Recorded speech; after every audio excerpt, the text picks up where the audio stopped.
training videos. I'm going to show you what I've been working on with her and how to continue her training at home.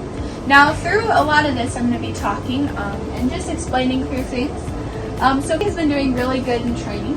Her personality, from what I've noticed with her, she is very sweet and very, very smart. Some tricks I really like to teach them at this age is spin. So I'll just lure them around. Spin. Good girl.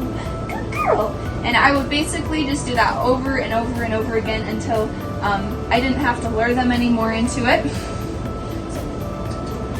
Spin. Spin. Good girl. But she's very smart.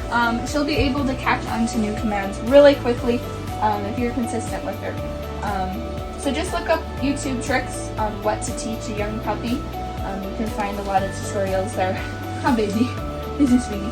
So I know when you bring home a puppy, they're so cute, and you want to let them walk all over you. Things that are cute right now aren't going to be cute when they get older and bigger. So remember to set boundaries pretty clear from the beginning. So, off. I do not allow her to jump on me. Good girl. Good girl. So as you could see there, all she did was put her paw on me. And she kind of looked up at me like, oh, I don't think I'm supposed to be doing this. But I growled a little bit and she corrected her behavior. Off. Off. Good girl. Good girl. But it's a lot easier to set boundaries from the beginning when they're small. Instead of trying to break bad habits when they get older. So I don't let her jump on me. Now it's a different story if we're cuddling and I allow her to come on my lap. Georgie. So I'll actually say her name. Hi, Georgie. And I'll invite her up. Georgie. Good girl. Good girl. Now she's a little bit unsure about it because I don't usually let her on my lap, but I'm just going to invite her. Georgie. Good girl, and then reward her. But when I say Georgie off, then I need to be firm and make her get off. Georgie off. Good girl. Good girl. Sit. Good girl. But do not just let her jump on you or put her paws on you without you inviting her up. I know that's sometimes hard to make a boundary with, but if you start from the beginning, she's not going to get into habits of jumping on you and doing things like that. Now, if a puppy ever bites me or nibbles on me, I will growl and bump them with my hand like this, and just give them a little bit of a bump for their correction. And she doesn't have a lot of those tendencies since she's a little bit older. But sometimes puppies, when they go home, they do like to test boundaries. So that's what I would do if she does that. Good girl. Good girl. Sit. Good job. But now I'm going to go into the training exercises on what to practice with her.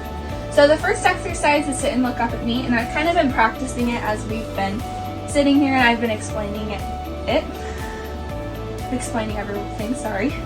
Good girl. Good girl. Sit. So I'm going to ask her to sit. Good girl, Georgie. And then I'm just going to reward her for looking at me. Georgie. Now, this is a really basic foundational exercise, and all it does is teaches her to look at you and pay attention. It also teaches them their name, Georgie, and she's gotten to know her name pretty well just practicing this. Georgie. Oh, you're a good girl, Georgie. Sit. Good. Georgie. It teaches them that when their name is called, they need to pay attention, and this also helps with recall. If she's across the room and I say Georgie, she's going to think that if she looks at me and pays attention and comes to me, she's going to get lots of reward. Georgie. Good. Good girl. Georgie. Good. Georgie. So it's a simple enough exercise that you can have kids practice. Georgie. And sometimes I'll just have her kibble sitting next to me. Sit. And I'll just give her a couple pieces of kibble every time she looks at me. Georgie. Now, if I say her name and she gets distracted by the furnace, if she gets distracted by something else, then I'm going to follow the sanctioning steps until she pays attention to me. Because when I say her name, that means she needs to pay attention to me, and you can correct her if she ignores you at all. Don't you love that? All I did was say at all, and she just put her paw down. She really understands the sanctioning steps really well and respects them. Good.